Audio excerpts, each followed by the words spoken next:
Ladies and gentlemen, and particularly ladies, if there is any lady among us, please identify yourself because this is a field where there are way too many males, and the ladies are welcome. Anyway, I hope everyone is doing great. Welcome to this live. Let's wait as usual a few minutes to let the people connected. And so Janne Gray, welcome. I'm Kui Vienen, Koi Vunen. Welcome, Matthias Mjelde. Welcome, Ma Milnor. Um, Welcome, Osama Saleh. Great to see you. Robert Chorney. Great to see you. Duncan O'Sullivan. Welcome. Alexa Jurisic. Lol, Alexa looks like a female name. Eric, welcome. Achato Prato, welcome. Osama Salit. Kolokov, welcome. James Sheenan, welcome. Canon Fodder 43, welcome. Very Canon Fodder one, an old friend of the channel. Fast Shape, welcome. Sean BZ, welcome. Marcello Gusberti, welcome. Okay. There's plenty of people connecting from here. As you can see, I'm no longer in Italy. I'm back to the UK, and this will be the last time. I will most likely leave the UK for the last time. I mean, as a permanent resident in by mid-August. But in the meanwhile, there's plenty of stuff to do. Also, a lot of bureaucracy. I won't bore you with that. But I'm still back in my office, where the temperature is such that I am pretty much quickly turning into a liquid, because this is one of the rare British heat waves. So, yep, that's definitely a problem. For those who don't know why I am part in Italy, part in the UK, is I have to move back to Italy for some personal reasons. I'm not excluding to come back to the UK when those personal reasons won't be anymore, but not in the short period. Even because even though Italy is my native country, I love it here. So yeah. Okay, so while there are 200 people connected, this is a great thing. Thank you very much to everyone who is here. Let's move directly into the subject of the live. So, is this the end of AWACS aircraft? Is in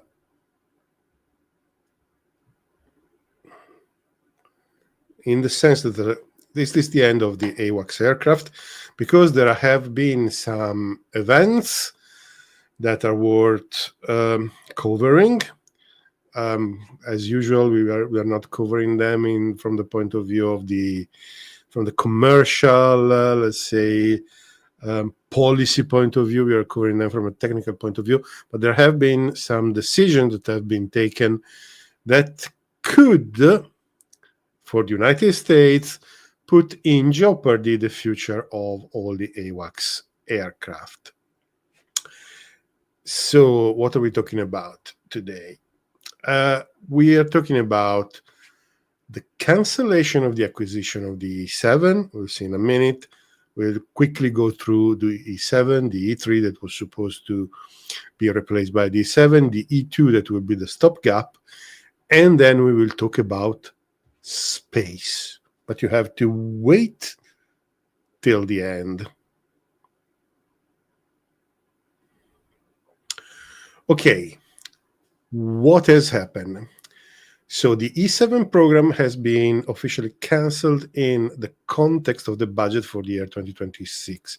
Now it is that time of the year when in the United States the budget for the Defense Department start being approved, start being discussed, and there's been a bit of back and forth, but now it seems final that the E7 program, that is acquiring different AWACS aircraft to replace the aging, well, the legacy E3, because that's what it is an old aircraft.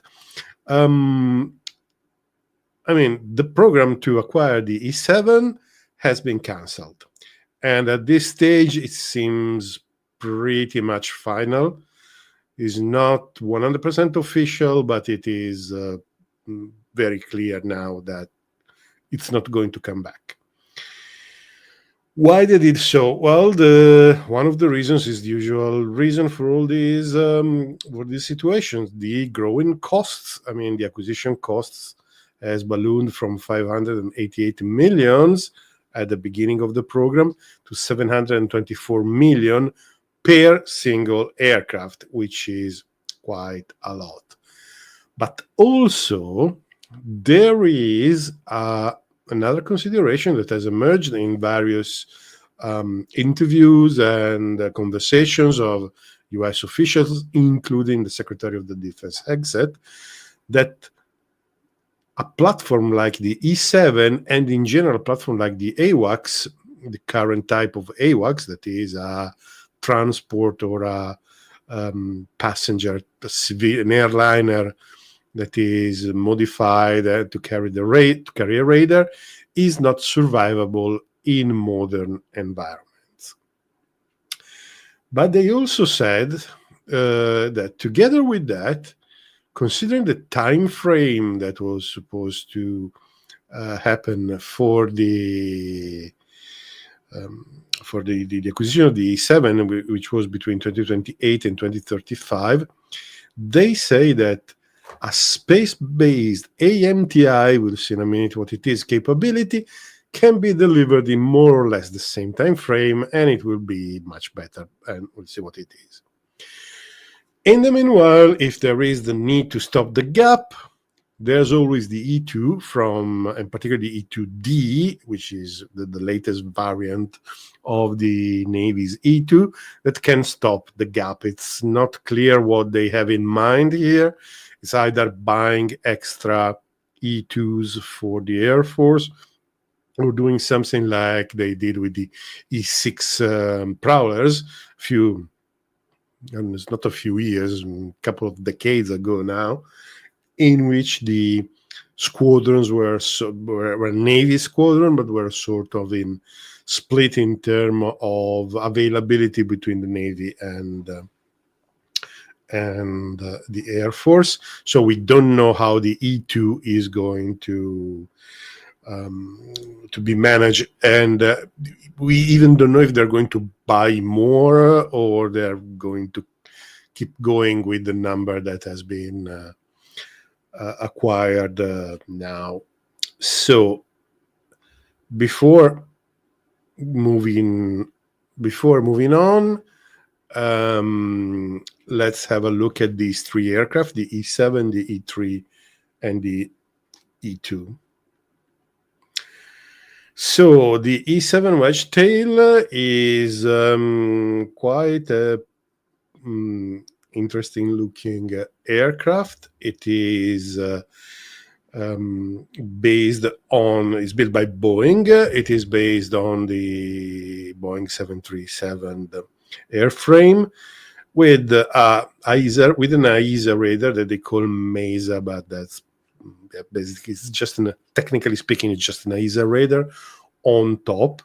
It was first commissioned in 2012. It is in service in Australia. It is in service in the United Kingdom and in other countries, small numbers, but it is an appreciated aircraft. It has exactly an AESA radar in L band, but like all the AWACS that have an AESA radar that doesn't rotate, it doesn't cover 360 degrees, just cover the sides. and it actually has two X-band radars on the sort of a cover, no, on the head of the mushroom, let's say, in front and on the back, that gives some limited coverage exactly in the frontal arc and on the back of the aircraft. It is capable, which according to the official data, but I think that they have been a bit shy. It's capable of managing 180 trucks and keep 24 locks. What does it mean? It means that it can manage and follow 180 targets that are fully characterized, where you know position, speed, altitude, and potentially even recognized and to understand exactly what they are. But also manages 24 locks. That is capable of tracking 24 aircraft and supporting weapons launched by other aircraft, by fighters typically, toward 24 aircraft, which is a very important feature, a modern feature that is becoming more and more useful. The crew is two pilots, pilot and co-pilot, plus a mission crew of 10. And the original program for the United States Air Force was the acquisition of 26 aircraft. The first two were supposed to be delivered in 2028, but now it really seems that is not going to happen. And the aircraft that the E-7 was going to replace was the E-3 Sentry, which is iconic for many years, has been the let's say the iconic image of AWACS aircraft. And but this aircraft is very old. The first commissioned aircraft was in 1977, so it's just basically just 9 years younger than I am. So you can see it's definitely not a young aircraft. Actually, to be honest, it's quite decrepit. It has been updated during the years. Obviously, it has been updated in the last update happened around 2015, but at this stage is almost obsolete. It features the AN/APY2 PESA radar that works in S-band, and it's a PESA. It's a PESA in the vertical, in the sense that it can point the beam. It can steer the beam actually electronically in the vertical plane, but it depends from the rotation on the horizontal plane. It has the capability of tracking 600 trucks. It has a crew of 4 for the flight, and a mission crew of 19, which is quite a lot of people, and they are because the aircraft lacks automation, is not as automated as other aircraft. Part is because it's a big platform. There is room for operators that all of them can do different things, can support different aircraft, can investigate different areas covered. So it's possible. It's also capable of very long missions, can reach 24 hours. So it has been a very important platform, it's very effective. It just grew old, and there's nothing like this. Quite curiously, I wasn't able to find the exact number of E3's operational, in the sense that different sources say different numbers. I believe that there is 19 operational. It could be a bit more, to be honest, but yeah, it's even not that many. And in the meanwhile, welcome to all those who joined us. Later, there are 353 people connected, which is a great thing.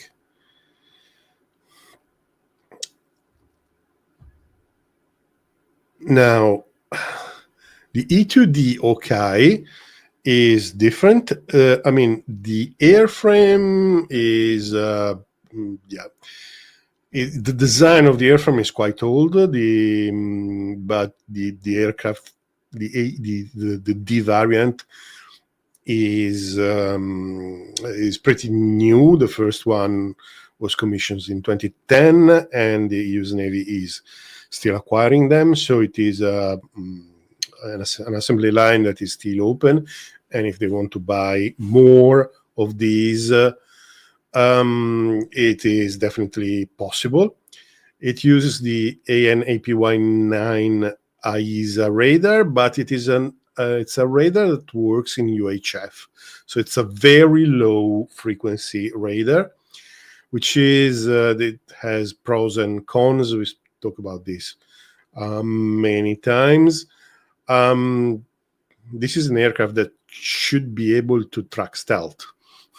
We should be able to track stealth aircraft working at such a low frequency, and the intrinsic problems related to the UHF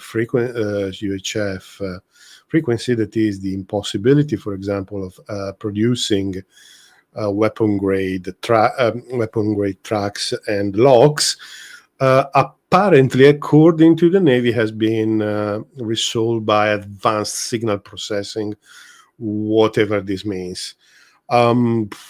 It's a bit strange for me, even because an aircraft like this should be part of the integrated fire control system of the Navy. That is, it should be capable of queuing and guiding, for example, standard missiles of different variants, rather than AMRAAMs launched by the Super Hornets and so on.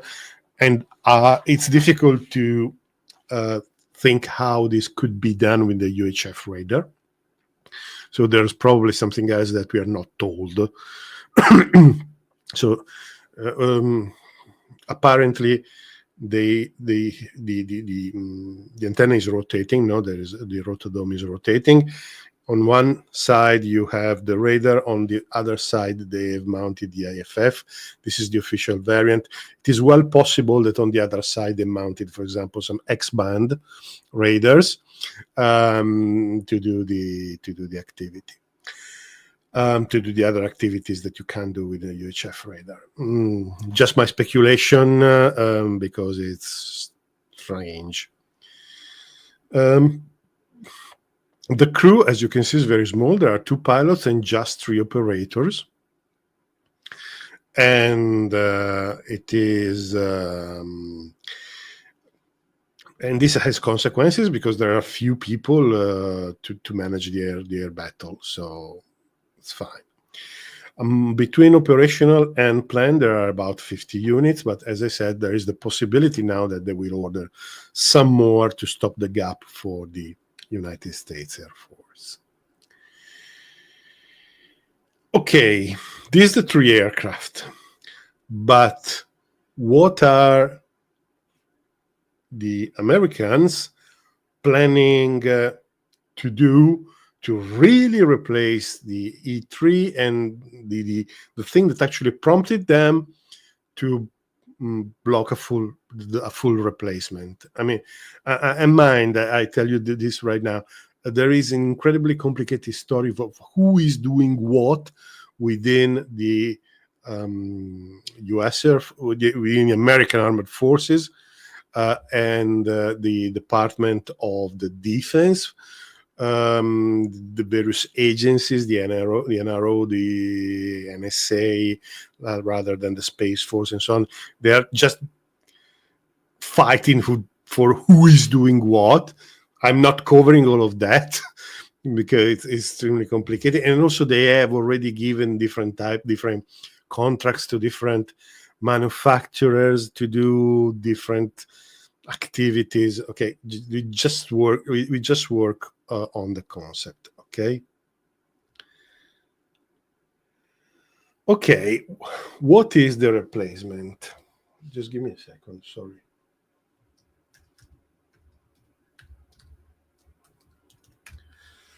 Okay, what is the replacement? What is the replacement? The replacement that they have in mind is the introduction of an AMTI mega satellite constellation. AMTI is the acronym of Air Moving Target Indicator. What does it mean?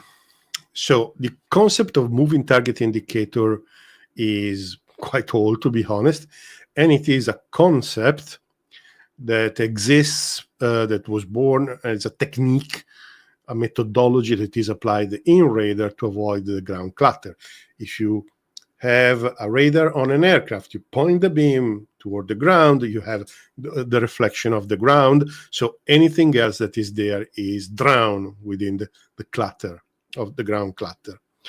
But if you go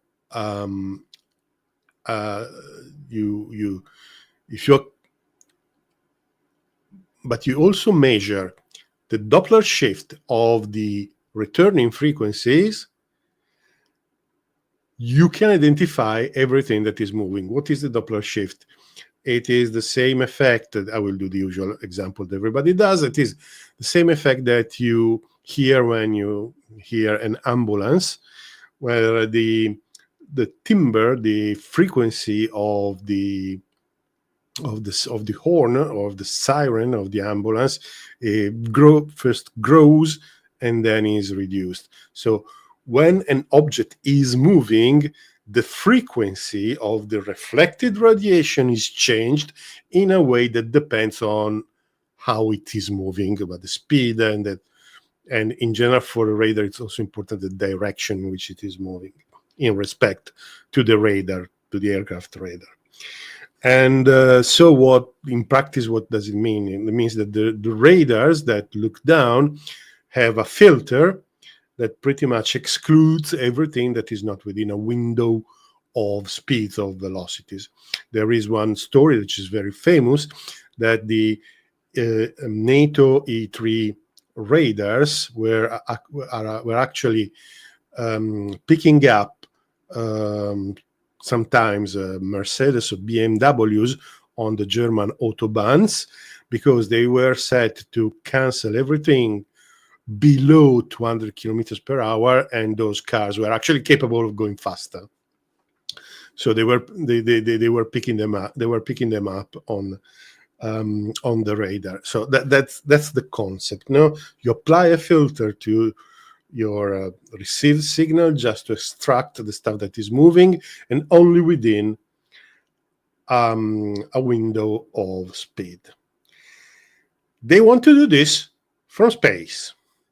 So they want to put in orbit a mega constellation of satellites that gives some sort of coverage of the areas and the ground, and identify the aircraft from the satellites. This has a number of technological issues that they're working on, but they're quite severe, so it's worth going through, and we will go through in a minute. Before, though, we will I want you to draw your attention to the pictures that actually explore, that actually show this idea, because they have recently sort of formalized space intelligence architecture. In that, if you scratch all the veneer of the good terminology, means that there will be a communication layer. So a mega constellation of satellites that will guarantee the communications, as it will be laser based, like in the case of Starlink. It will have various components. They will have the GMTI component, which is basically the same thing, but for targets on the ground. But here the problems are different. It's actually easier doing that on the GMTI on the ground.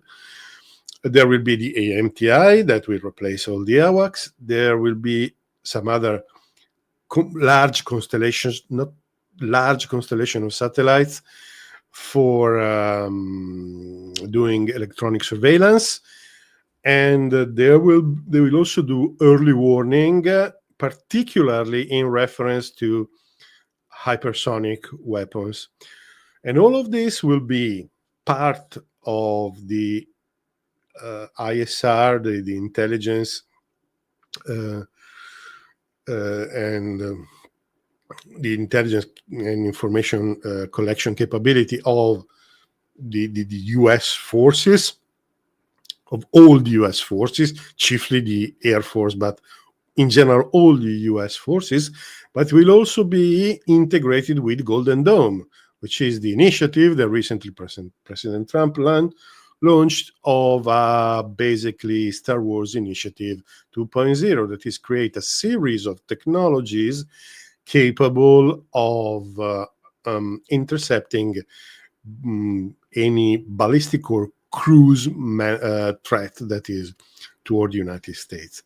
Big part of this will be the use of the civilian services, because there are plenty, I'm sure you know that there are plenty of excellent civilian services that produce produce ground satellite imagery, and these will be integrated.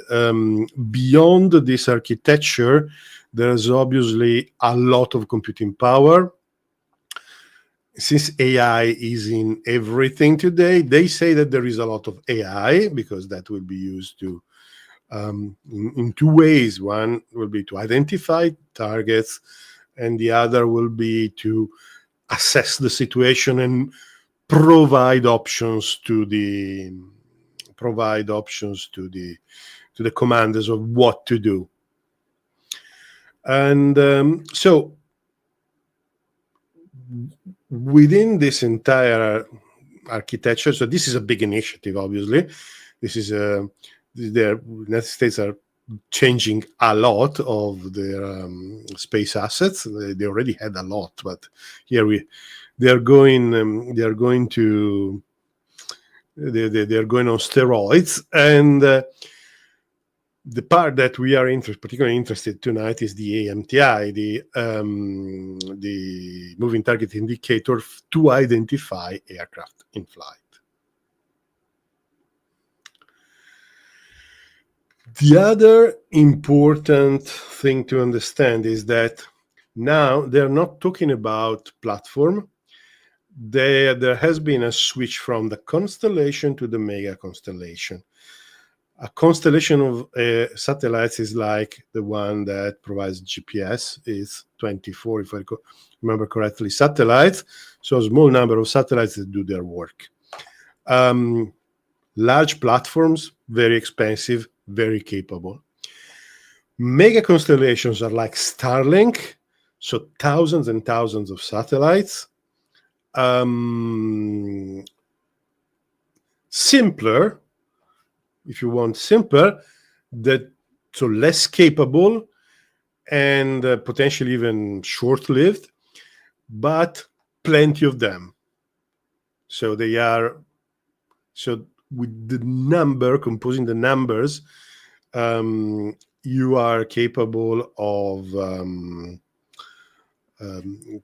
actually, by the sheer number of this platform, you are capable of building the kind of picture, of informational picture that you want, no?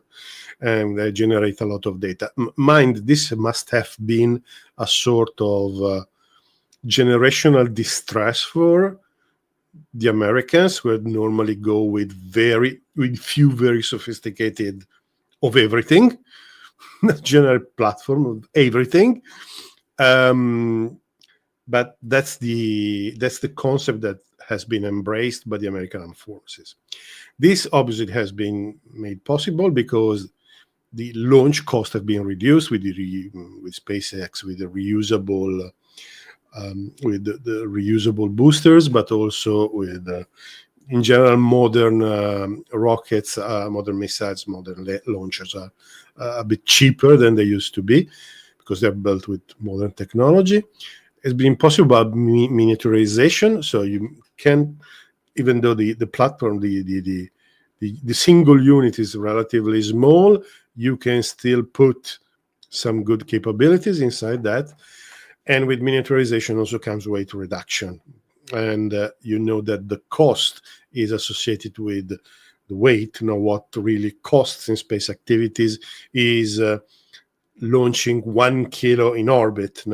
So if so weight reduction is important, and even more important than it is in general aerospace.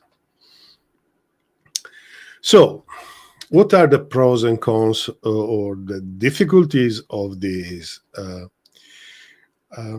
approach? So, well, in terms of pros, it is way more survivable if compared with AWACS. AWACS are aircraft. They fly 200-300 kilometers behind the main line of combat aircraft. They are exposed to very long range air-to-air weapons. They are pretty easy to identify, pretty easy to see. So they are a big target, and in the modern air combat, there are serious doubts about the survivability of the AWACS. Something which is space-based is, by definition, very much more difficult to tackle. At least we will see that there is a way, but let's discuss. We'll discuss later. The other important thing is that it degrades gently. Shut down an AWACS and an entire section of the theater with hundreds of nautical miles becomes more or less blind. This system, a mega constellation, even though one satellite goes out of service, there are plenty of others that can have overlapping field of views, overlapping capabilities that can sort of step in. So the degradation is much more gentle.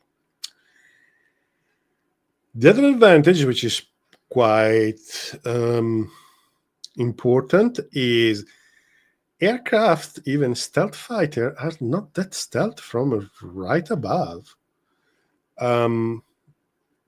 Because all the geometry part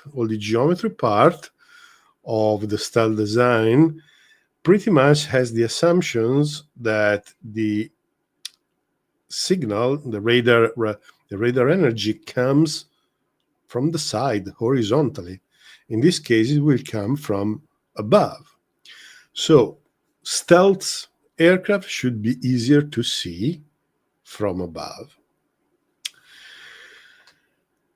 And the other big advantage is that you can get to global coverage 24 hours a day, 24/7. So pretty much there won't be any necessity to transfer ISR assets, intelligence assets, in an area, and start having your coverage. In this way, you will have by default your coverage. The cons is that there are plenty of technological challenges that the United States has recognized that they exist, they're working on, and well, I suppose that the way they will pull it off at some point, but that could be making the thing rather difficult. First one is power, because radars are powerful. They require kilowatts and kilowatts of power. And if you want a small satellite, then if the power accommodation, that is typically solar panels that you can put in there, could become complicated. So maybe, so I'm not 100% sure that the current generation of solar panels is capable to support what they have in mind. And if you have less power, you need more satellites. So you have all these kind of compromises that you need to do. The other point is tracking. So let me open. Let me go sidetrack for a minute. With GMTI, so the identifying ground targets, moving ground targets, the technology is basically you take a radar picture, a few seconds afterwards, you see what has changed. Is not that simple because, for example, trees move, or there are waves on a lake, on a river. So it's all stuff that maybe a human can recognize. But if you want an automated system that is capable of extracting the targets, there is work to do. There is a lot of signal processing to do. For the ground-based systems, typically the customer is a ground unit, and they don't have the same requirements as an aircraft, because the time is acceptable. If they receive the information or every 5 minutes, so the update is every 5 minutes, every 10 minutes, every 20 minutes, is probably still acceptable. If you're tracking an aircraft that moves very quickly, and you're tracking it from above, you can't really rely much on the Doppler effect, because it's because the speed is not toward or away from the radar, but it is always lateral. Could be identified anyway, but it is lateral. And so you still need to apply this, or at least combine this technology with the same approach of taking two pictures and comparing them. But you need to do this very quickly, because an aircraft needs to be updated at least every few seconds, because otherwise the information becomes too old and not really useful. So the processing power that is required to do AMTI is much higher. And in fact, what they are thinking is to put the processing power into the satellites directly. So to have, in this way, they have in this way they have the let's say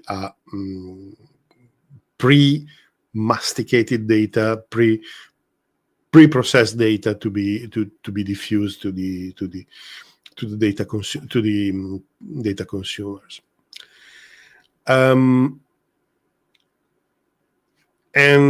So all of this is much more difficult to do tracking of an airborne track.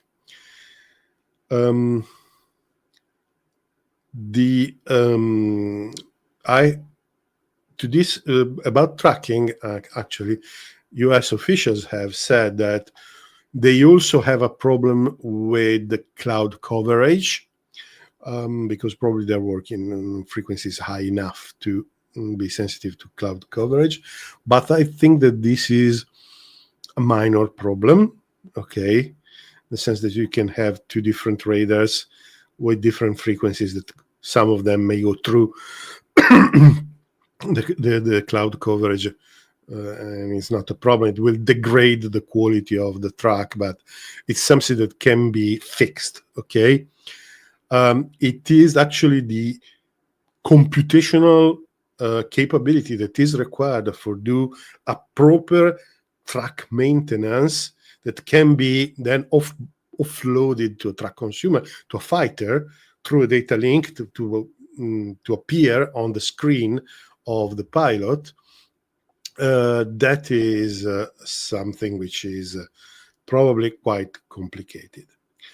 The other aspect that is not that clear is the target recognition, because I don't know how many in the libraries, the existing libraries, I don't know how many aircraft has been classified and mapped from above, because so far nobody was projecting radar from above. So they will have to create entirely new libraries for the target recognition. That probably, it's doable, but it's a big job, and it is probably even more difficult because you can't send an aircraft to do this activity because they won't have this top view. You need to couple your radar satellites with maybe some optical systems that, when you identify a track, take a picture of the aircraft, you recognize the aircraft from the optical system, and then you identify, and then you use this data, you identify the target, and you use this data to create the library from above. So that's a problem. Same problem in IFF. IFF don't work, or not all of them necessarily work for 360 degrees. They're sort of directional. Sometimes they're the direction, because even for maintaining the IFF discrete, that you always need to, that's something that it's probably needs to be implemented. It needs to be something new. Even the aircraft need to have something added, I suppose. And the other problem is the revisit rate. So that is how many times satellites pass over the same area, in the sense that, and probably satellites can let's suppose that you have fixed all these technology problems. Satellite can update the track every 5 seconds, which is probably acceptable for an aircraft.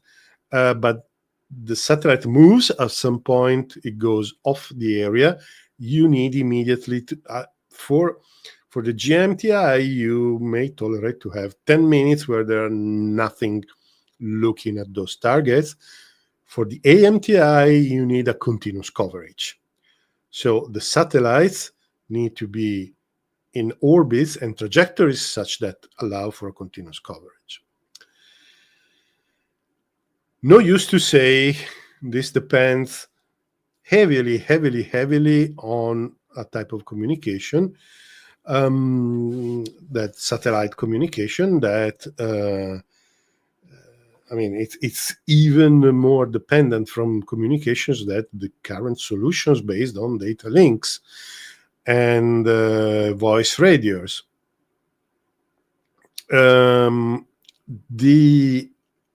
So this entire system will depend on communication.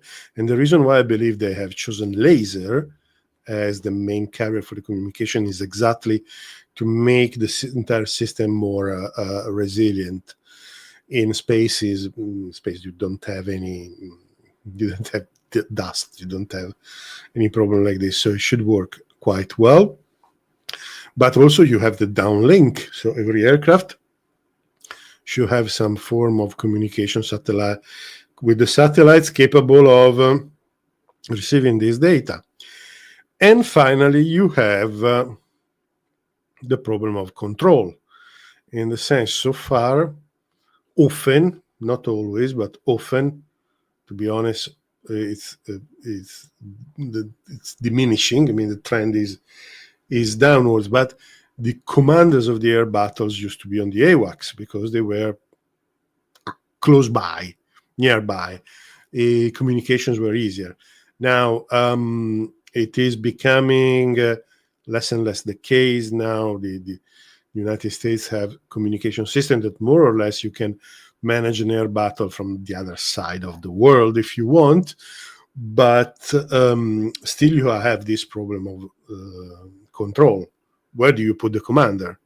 Probably still in your command center, but it's not a good thing for the pilots to see that the mission commander is not flying and not risking with them. So it's a consideration. But the last thing is that when you have taken into consideration all these things, you realize that you really need a really, really high number of satellites, tens of thousands probably. And this will be just one of the mega constellations. There will be the GMTI mega constellation. There will be the communication mega constellation. There will be Starlink. There will be Amazon. There will be Chinese. There will be OneWeb, and so on. So the low Earth orbit is becoming extremely, extremely, extremely crowded. And these kind of constellations are very expensive. It's nothing else for the numbers. Nothing else for the numbers involved.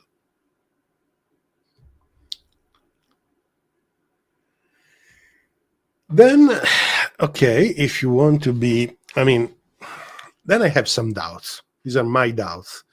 Now, in the same way I have these doubts, I'm sure that the designers in the United States Air Force have thought about this, and they believe that they have a solution. But anyway, stuff that is worth considering. So you may have heard of the Kessler syndrome. That is, if a satellite in orbit explodes, from one object becomes hundreds of fragments that travels at high speed. This becomes potentially a problem, a hazard for other satellites in the area. And this may, a number of these could potentially hit other satellites.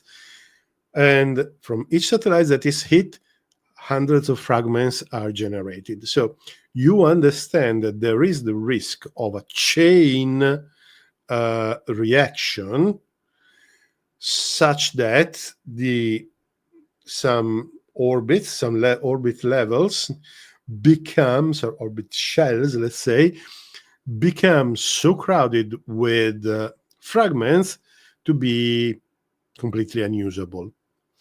And the smaller the orbit, that is low, and here we're talking low Earth orbit, so a few hundred kilometers above the Earth at most. The smaller the orbit, the worse is the problem. And Starlinks, we already have these mega constellations, we already have Starlink, and that's potentially vulnerable to a situation like the Kessler syndrome. Now, let's suppose that a large-scale confrontation with China, with Russia, start happening.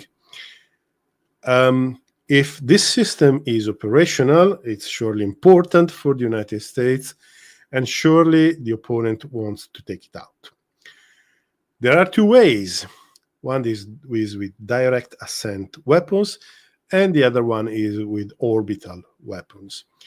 The Russians probably have a few satellites in orbit that have this capability of attacking other satellites. They are actually using them not in lower Earth orbit, but they are actually using them to near the existing large complex satellites, maybe in geostationary and geosynchronous orbit, so high orbit or medium orbits.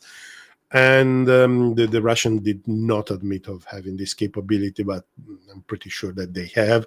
And to be honest, I'm pretty sure that the United States have something like that, because it only makes sense to have it. It would be stupid not to have it just because there is a space treaty that says you should not be using space for, should not deploy weapons in space.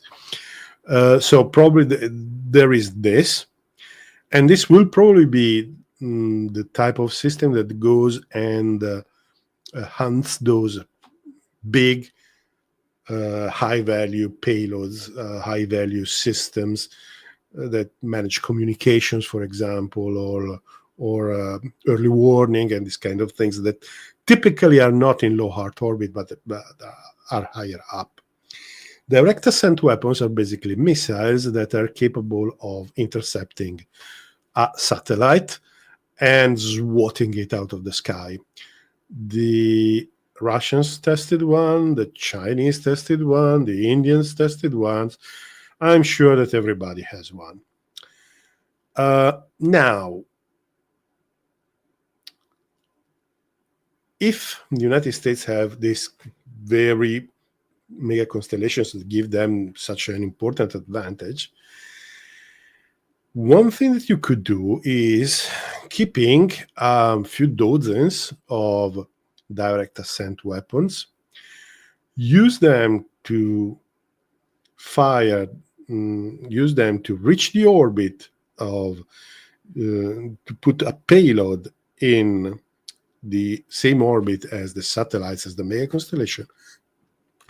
As the mega constellation you want to attack, and then just detonate it. Just create hundreds of fragments from the satellite. You don't even need to hit any of the satellites.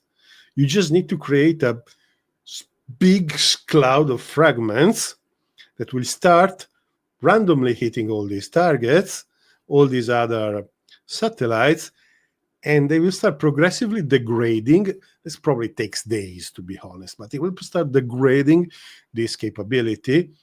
But probably if you do the thing correctly, there is no possibility that probably the amount of satellites that will be failing at a certain point when the chain reaction starts will be such that it will be impossible to replace them. So whatever launch capability you have is probably won't be capable of replacing them. And by definition, since you have a mega constellation, if you could launch just a few satellites, it won't help you. You just need a constellation to make the system, a mega constellation makes systems work. So replacing just a few won't fix the problem. So this I would call space operation denials.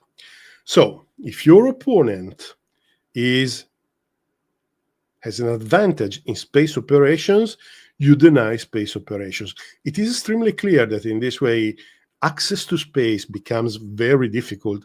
I wouldn't launch any crewed spaceship through this cloud of debris. And it will probably take years and years and years before all these fragments clean up and re-enter the atmosphere. And some of them probably will stay for a long time. But in this way, you deny the space operations to the United States, to the opponent. And the flip side is obviously that you need to put together a system, a network, similar, some sort of similar capabilities, but doesn't rely completely on space. Because once you deny the space for the United States, it's denied for you as well. So, and for example, you see that the Chinese are starting working on all these large drones that are capable probably of to fly for a long time at very high altitude and so on, and that you could call quasi space platforms, quasi satellites. There are platforms that stay very high and could potentially do ISR, obviously in a different way, and they could give an advantage, for example, to the Chinese in a confrontation. The opening, and mind, this idea is not just mine. There are some Russian military commentators that say, in case of a large-scale confrontations, satellites go first, are the first target, and they will go in within few days. So you will need to be capable of operating without depending on space communications. And that's a possible scenario. I am sure that whomever is working on this has thought about this and they believe have a solution, but for the moment we don't know what it is. So this was probably worth discussing. And this is pretty much what I wanted to discuss. Here are the sources, but these I actually posted them on Patreon and for the channel members. So because that's normally let's say a perk that I reserve to all those who are supporting the channel. And this is pretty much what I wanted to tell you tonight. I hope it was interesting. And let me see a second what is the situation, and then we can have a quick chat. So there are 491 people connected, which is so many. Thank you so much. And yeah, let's have a chat.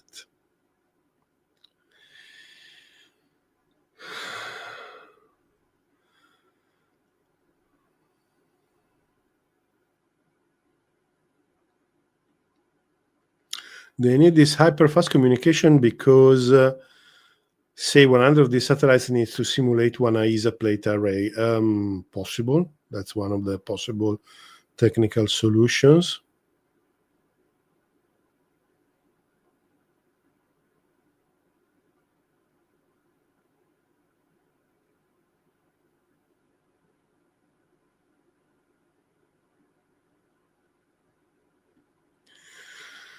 Just out of curiosity, have you heard anything about the foreign E7 orders? Not really. I don't know anything special other than what has been published in the press. So, yep.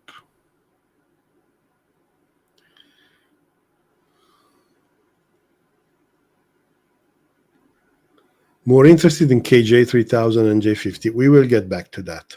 I have actually a video, which is almost ready, that was never published.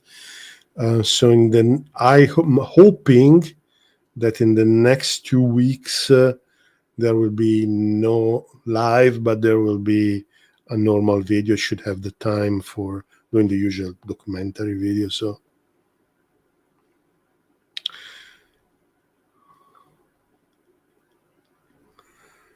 laser one I worked on 5 kilowatt in 1988-89. Not entirely sure what it means. Do you think that CubeSat and miniaturization will allow mega constellation to be in greater numbers? No, CubeSats are too small, and there is the power generation problem. You need a pretty large solar panel for sure, and for attaching that to a CubeSat, it seems a bit strange.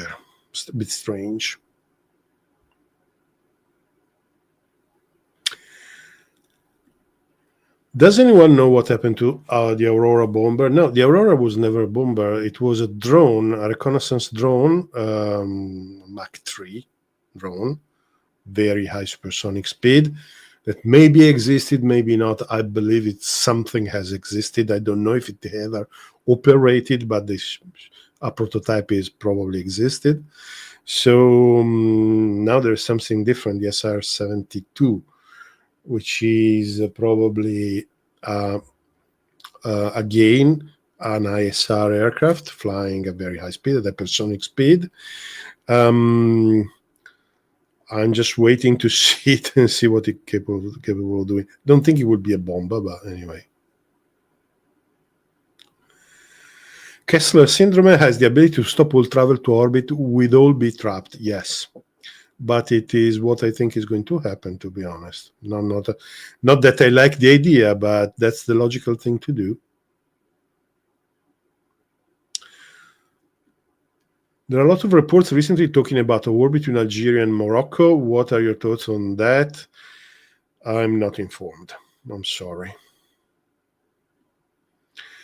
If one were to build a dedicated Kessler syndrome weapon with the mega constellation already crowding Leo so much it is, the number of those weapons needed to blind the US might be rather small. I did some back of the envelope calculations that I didn't show because I'm really not sure that is correct, but we're probably talking about 40, 50, and then 3 days after, almost everything is out of service.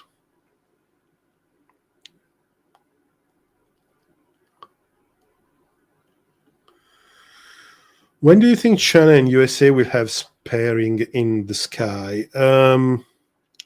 So you think when there will be a war or a conflict? That's your question, I believe. So the conventional wisdom is that the risk is now, but by the 2030s, the early 2030s, there will be some systems in service that should make the China's job much more difficult, and so it will deter China from doing anything aggressive against Taiwan or in general in the Western Pacific. Well, first I want to say that this is typical American reply to everything. The solution to everything is more technology. Okay. Anyway, the other thing that I would like to, but anyway, what I think is that the China is closing the gap so fast. If there is still a gap, many areas I think there's no gap. There's no gap left. China is closing the gap so fast that if you want to really demolish their capabilities, you should do it now, because the more you wait, the worse will be. So so it could be very soon, could be in the next couple of years. I hope not, obviously, but it could be.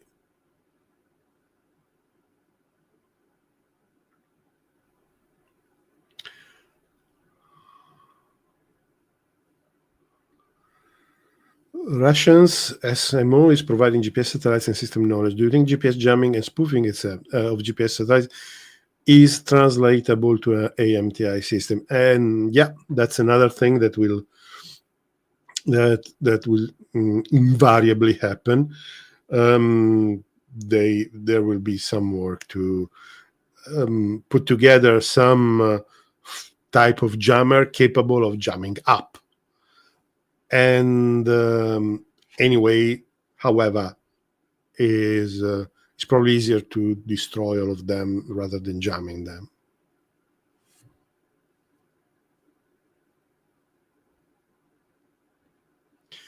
I heard on the news that US already used 15-20% of their Tahad interceptor missile during the Iran and Israeli war. It's feasible. I agree. It's feasible. They don't produce. They produce, I think, no more than 40 THAAD interceptor every year. So it's absolutely possible.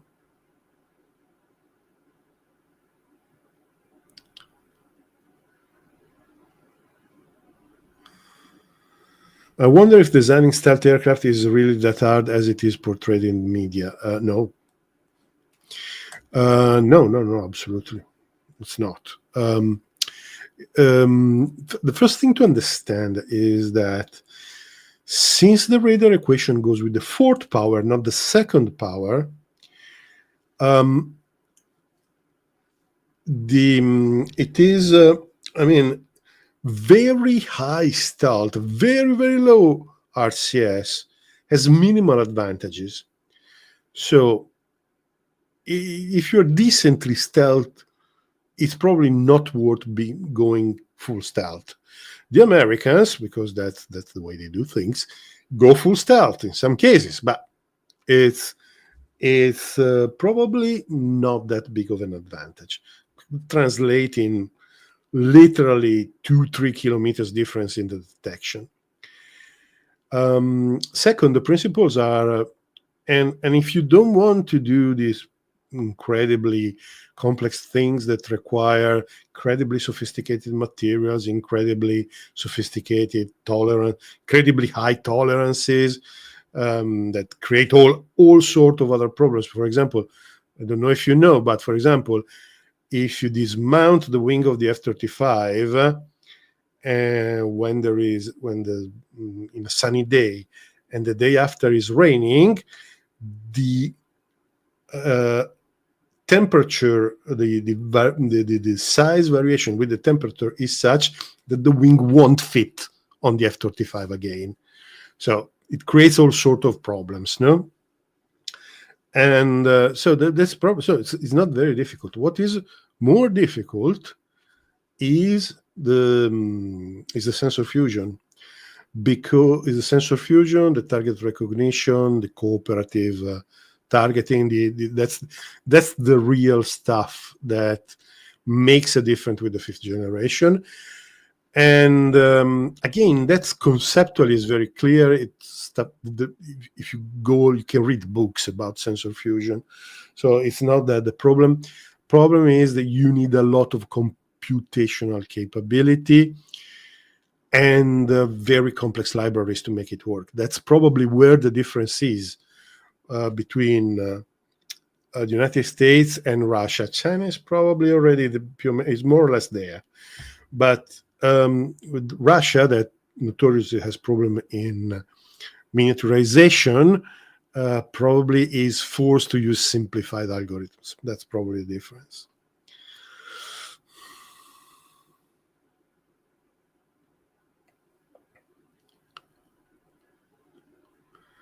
Why would you compare the F-32 to an F-35? They're completely different kinds of aircraft meant to do different things. Never said that they are the same thing. Just discussing stealth. F-35 recon detection abilities are unmatched. It will beat an F-22 very easily. Well, I have my doubts, honestly, but it is an excellent ISR platform that, while flying its normal mission, produces a lot of data. Yes, that was a very clever approach that was used with the F-35 when it works.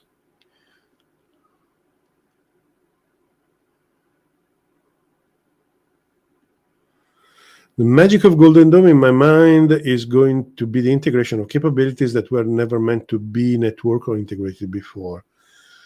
Well, considering most of the capabilities will need to be new, yeah, they will probably be created with integration.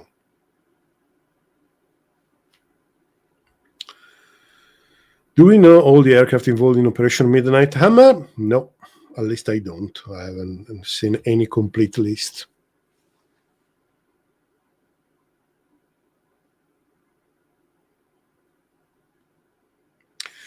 Yes, Gustavo is the best aircraft nerd on YouTube. I'm sorry, and so sorry, but it's not Gustavo, it's Augustus. And yeah, I think this is probably a good way to end this live stream. 472 people are still connected. So, so thank you. Shut up, Siri. So thank you very, very much for watching this presentation. I hope it was interesting. I hope it was something that made you think, or maybe you learned something new. As I said, probably, I can't promise, but probably next week there will be a documentary videos, so usual format video, real video, not just live stream, and maybe the week after that. So yes, this is it. Thank you very much for watching, and see you next time. Peace.